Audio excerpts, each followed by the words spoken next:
I've lived in the Appalachian Mountains of North Carolina my whole life, but nothing prepared me for the terror that found us last month. My daughter Maggie is 6. My mother lives with us, and for years we've shared our little house on the edge of the tree line, the point where the forest begins to swallow everything beyond the yard. Maggie always played outside for hours on her swing set near the trees. At first, I thought it was innocent, the way she would hum to herself, whispering to the branches, her tiny hands brushing the leaves. But I started noticing things. The trees seemed to lean toward her, even when the wind was still. Shadows stretched long. The rustling sounded like footsteps in the dark. I told her over and over, "Don't talk to the woods, Maggie." She didn't listen. If you know anything about these mountains, you know not to mess with these woods. The warnings were there. Our Golden stopped going near the tree line recently.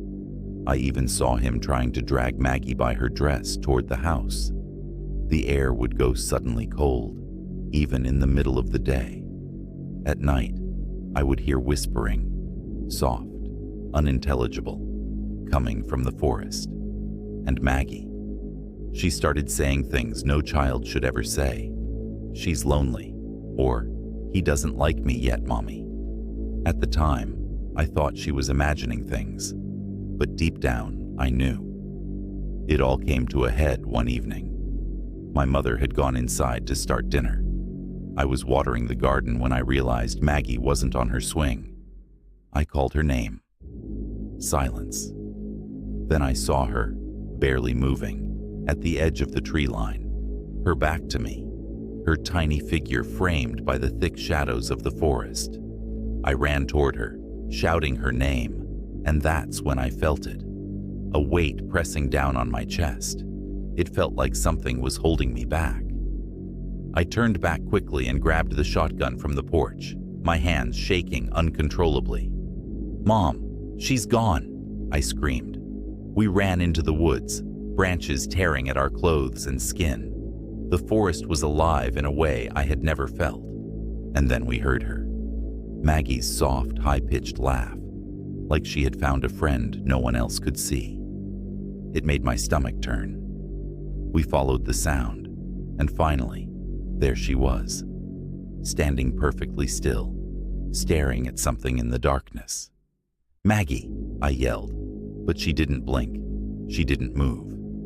When I grabbed her, I saw the marks on her back, long scratches. I screamed and carried her back, scolding her, my mother following behind, shotgun trembling in her hands. That night, the terror didn't stop. Doors slammed when no one was near, objects shifted on their own, and Maggie began muttering things I couldn't understand. She spoke of the tall man in the trees and the woman with too many fingers, describing them with a clarity that made my blood run cold. The scratches became bruises, darkening like they were soaking into her skin.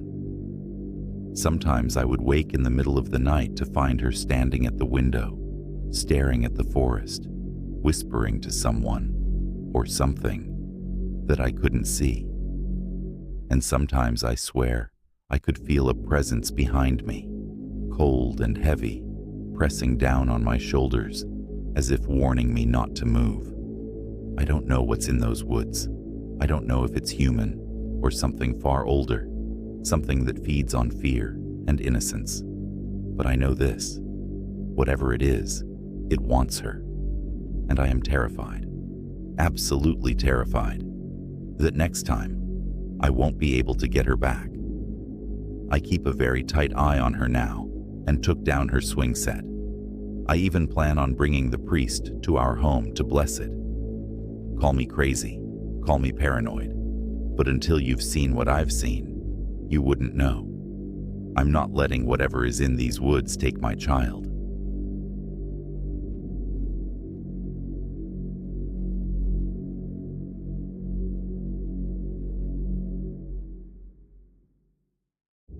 I've lived in these mountains my whole life.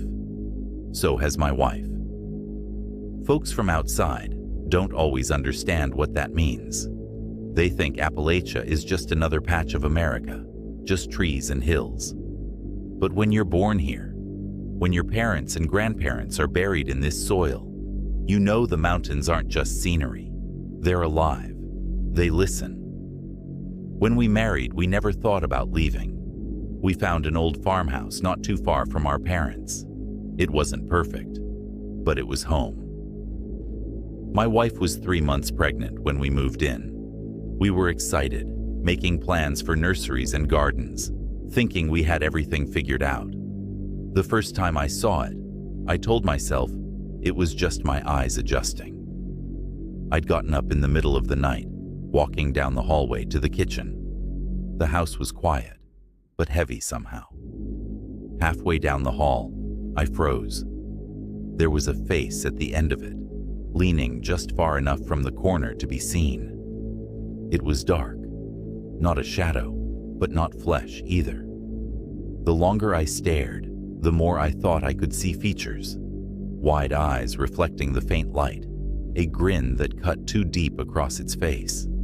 I blinked, and it was gone. I told myself it was exhaustion. My wife was restless with the pregnancy. I wasn't sleeping much, and the house was still new to us. Brains see things in shadows, that's all. But then she saw it. It was midday, bright sunlight coming through the kitchen windows. I was outside splitting wood when I heard her scream. I dropped the axe and ran inside. She was standing by the counter, pale as death, pointing at the doorway. She said there was a face that had been standing right there, grinning at her in the full light of day, before slipping away. From then on, it was constant. The face didn't stay in one place. It followed us.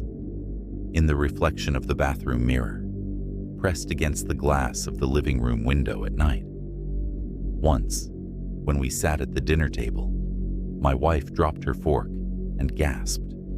It was crouched in the corner by the pantry, staring at us like a starving dog. We tried ignoring it, but the more we ignored it, the bolder it became. At night, the boards creaked with slow steps outside the bedroom door. Sometimes it would mimic our voices, just a whisper, just enough to make us question if one of us had spoken. Once, while she slept, I heard my wife's voice right by my ear say, "Help me." She was fast asleep beside me. It got worse. My wife began saying she could feel it watching her stomach. She'd wake up clutching her belly, trembling, saying she dreamt it was standing over her while she slept.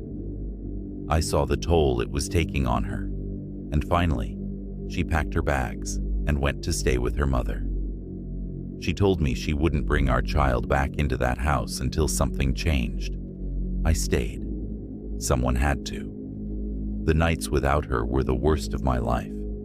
Every creak and groan of the house scared the shit out of me. I'd hear breathing where no one stood. Sometimes I'd fall asleep only to jolt awake with the feeling that someone was staring down at me. Then came the night I'll never forget. I woke in the dark, heart pounding for no reason I could name. I opened my eyes, and it was there. Inches from me. The face. Darker than the room itself, its edges shifting like smoke. Its grin stretched wider than any human mouth, teeth faintly glinting like wet stone. I couldn't move. I couldn't even breathe. For one endless second, I thought it was going to press itself into me, crawl inside my skin. And then, as sudden as a light being turned off, it was gone. I sat up shaking, and for the first time in my life, I prayed out loud. The house went still. After that, I barely slept. Days blurred into nights. I prayed, I cursed, I begged. Nothing stopped it. The house was sick with it. Finally, we made the decision. We would leave, sell the house, take the loss, and never look back. My wife didn't want to step foot inside again, so I told her I'd finish packing what was left. It was the last day. The truck was nearly full, just a few boxes left. I remember how quiet it was. No birds, no wind in the trees, just heavy stillness pressing down. I carried the last box out to the car, shut the trunk, and for the first time in weeks I let myself breathe. Then I looked up. In the living room window, it was there, staring at me. The face was darker than ever, its grin gone. Its eyes were burning with something close to anger. Every hair on my body stood on end. My skin crawled with goosebumps so sharp it hurt. I couldn't move, couldn't look away. It just stared, its jaw tight, like I'd broken some silent rule by leaving. And then, in the space of a blink, the window was empty. I got in the car and drove away. We never stepped foot in that house again. We sold it, took the loss, and started over closer to family. My wife gave birth to a healthy baby girl, and life went on. We never saw that face again.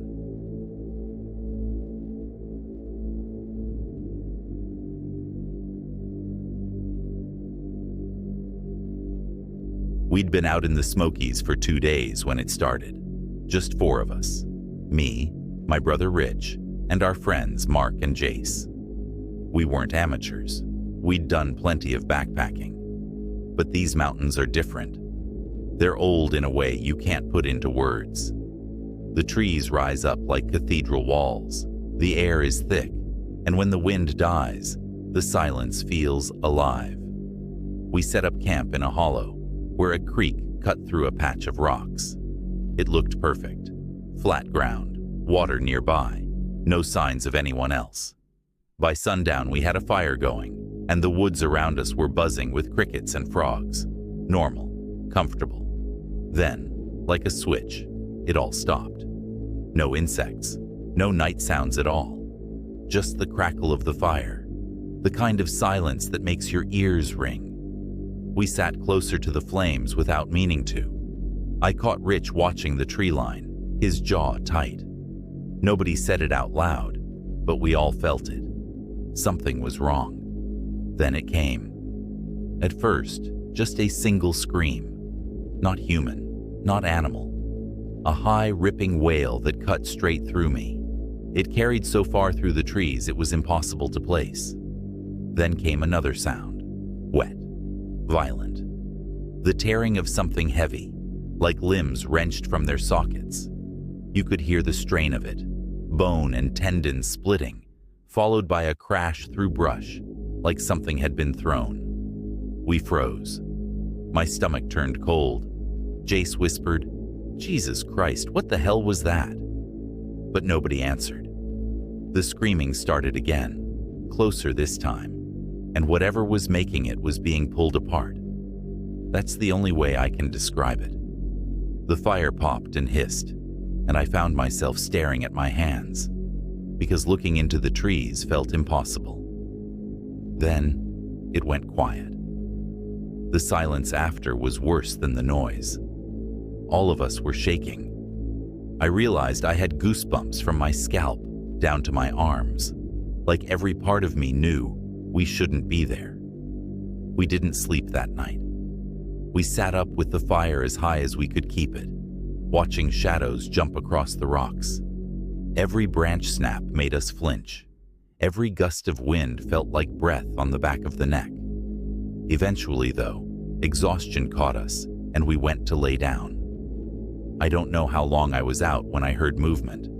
Zippers, soft footsteps. It was Mark. He muttered that he couldn't hold it any longer and stepped away from camp, headlamp barely cutting through the dark. I kept half an eye on him, more out of paranoia than anything. I watched his light bob a few yards out, then stop as he relieved himself against a tree. That's when I heard it. The charging. Something barreling toward him. Fast, brutal. The kind of sound that makes your chest seize. Mark's head snapped up, and in the beam of his headlamp, something massive came tearing through the trees straight at him. He swore later it had long, stretched-out limbs, pounding the ground with speed that didn't make sense. He stumbled back, fumbling with his pants, bracing for it to hit him. But at the last second, it veered. In one impossible motion, it shot sideways, bounded up the trunk of a tree, climbing straight up into the branches. Mark bolted back into camp, white as ash. He was trying to whisper. He was shaking like a leaf. "What the actual fuck was that? I want to leave. I don't want to be here. I'm serious." His voice was breaking, half sobbing. We tried to calm him, but the way he shook, I had no choice but to hold him and act strong, even though I wanted to cry. From then until dawn, none of us even pretended to close our eyes. At some point before sunrise, Rich hissed at us to listen. From deep in the trees came a dragging sound, something heavy being pulled across the forest floor. Slow, deliberate. It scraped over rocks, caught in the underbrush, moved closer, then stopped. The four of us sat there, not daring to breathe, until the sun finally pushed over the ridge. When we hiked out, none of us spoke. We just left the fire smoldering, packs half-zipped, and put as much distance as we could between us and that hollow. I still don't know what we heard or what Mark saw that night. I just know it wasn't ours to see. Hardly anyone believes us when we tell them this story, but all I know is that I will never go back into the Smoky Mountains again.